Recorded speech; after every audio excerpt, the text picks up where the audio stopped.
नमस्कार दोस्तों, मेरा नाम है उत्कर्ष मिश्रा और आपका इस नई वीडियो में स्वागत है। आज की वीडियो बहुत इंपॉर्टेंट होने वाली है और बहुत ही इजी चैप्टर है, मज़ा आएगा पढ़ने में। तो शुरुआत करते हैं हमारा चैप्टर से। चैप्टर का नाम है what is democracy and why democracy.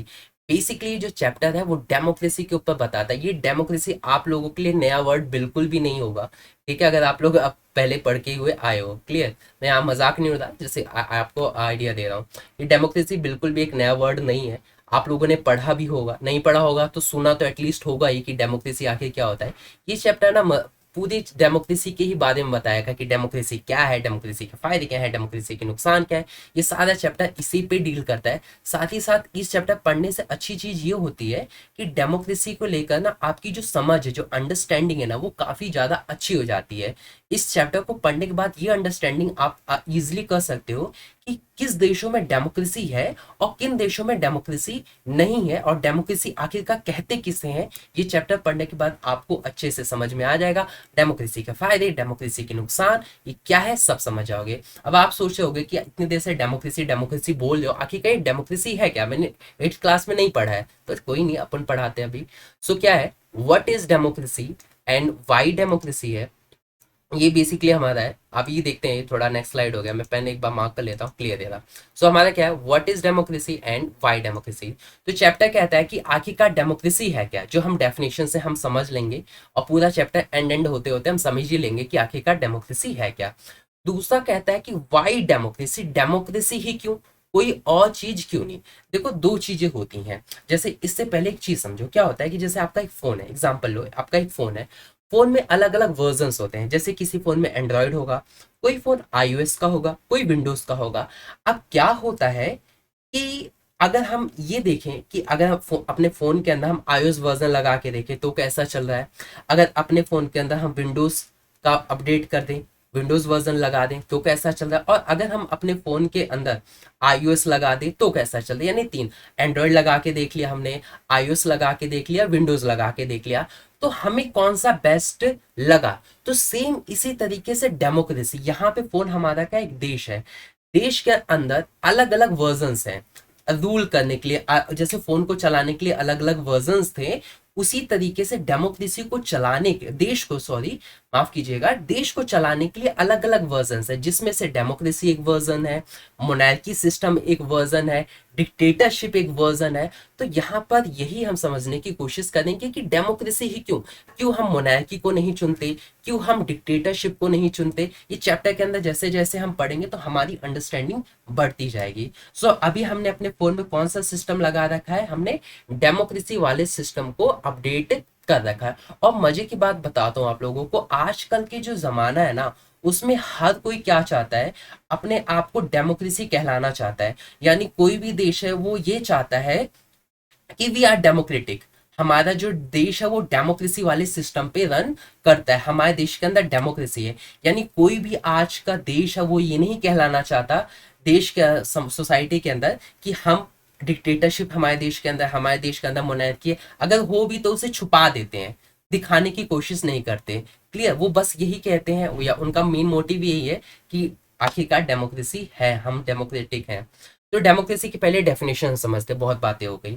So democracy की डेफिनेशन क्या कहता है कि democracy is a form of government in which the rulers are elected by the people.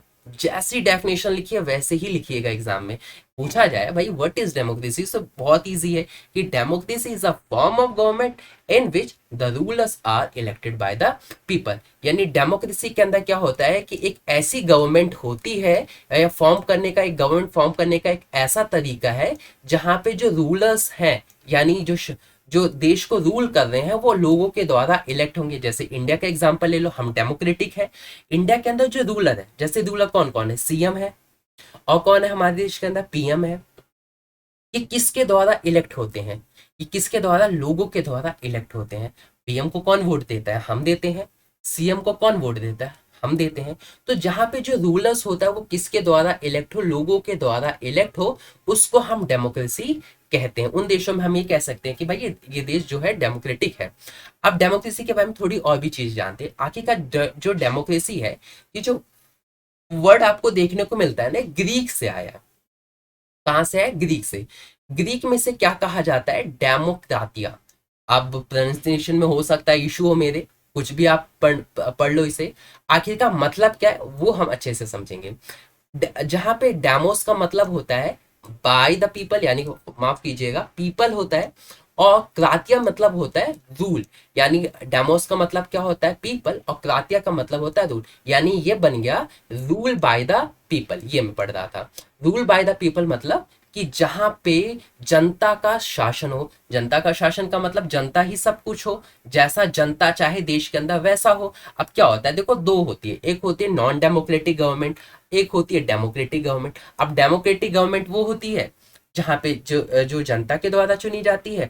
Non democratic government वो होती है जिसके जो लीडर है वो हम ना चुने, एज सिंपल। अगेन डेमोक्रेटिक क्या होती है? जिसमें जो रूलर है उसको हम चुने। नॉन डेमोक्रेटिक क्या होती है? जिसका जो रूलर है जिसे हम ना चुन पाए, जैसे मोनार्की। इट वहां पे ये डेमोक्रेसी है, नॉन डेमोक्रेटिक है। तो ये क्या होगी? Non democratic. क्यों? क्योंकि क्या राजा को हमने चुना था कि भाई आप राजा बनोगे? राजा का बेटा राजा, क्लियर। उसको तो हमने नहीं चुना ना, तो किस में आएगा? डेमोक्रेटिक और नॉन डेमोक्रेटिक। किसमें? नॉन डेमोक्रेटिक में, क्योंकि उसको हमने चुना नहीं है। अब इसी का एक फेमस कोटेशन है जो है अब्राहम लिंकन के द्वारा। अब्राहम लिंकन क्या कहते हैं? बहुत ही गजब के बंदे, इनके बारे में स्टडी जरूर करिएगा, आपको बहुत ही ज्यादा इंस्पायर करेंगे अब्राहम लिंकन। तो आप लोग कभी इनके बारे में टाइम निकाल के जरूर पढ़िएगा कि अब्राहम लिंकन क्या थे, इनकी हिस्ट्री वगैरह पढ़िएगा, मजा आएगा। उनके बारे में है कि डेमोक्रेसी, उन्होंने डेफिनेशन दी कि जो डेमोक्रेसी है क्या है? ऑफ द पीपल है, बाय द पीपल है, फॉर द पीपल है।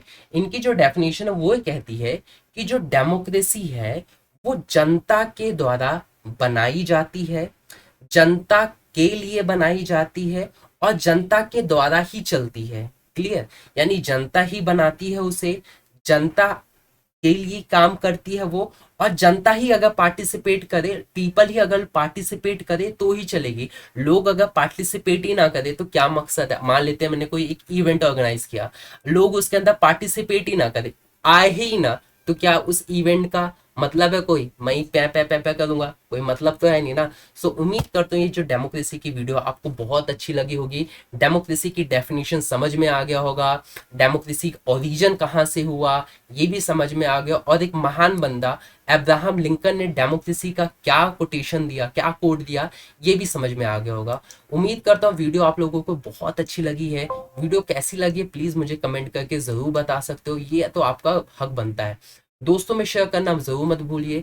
अगर आप लोग मुझसे इंस्टाग्राम, फेसबुक या कहीं पे भी आप किसी भी सोशल मीडिया पे मुझसे जुड़ना चाहते हैं तो डिस्क्रिप्शन बॉक्स में क्या आपको लिंक मिलेगा, वहां से जाके आप मुझसे जुड़ सकते हो। मिलते हैं आप लोगों से नेक्स्ट वीडियो में, तब तक के लिए बाय बाय, ध्यान रखिए आप लोग अपना।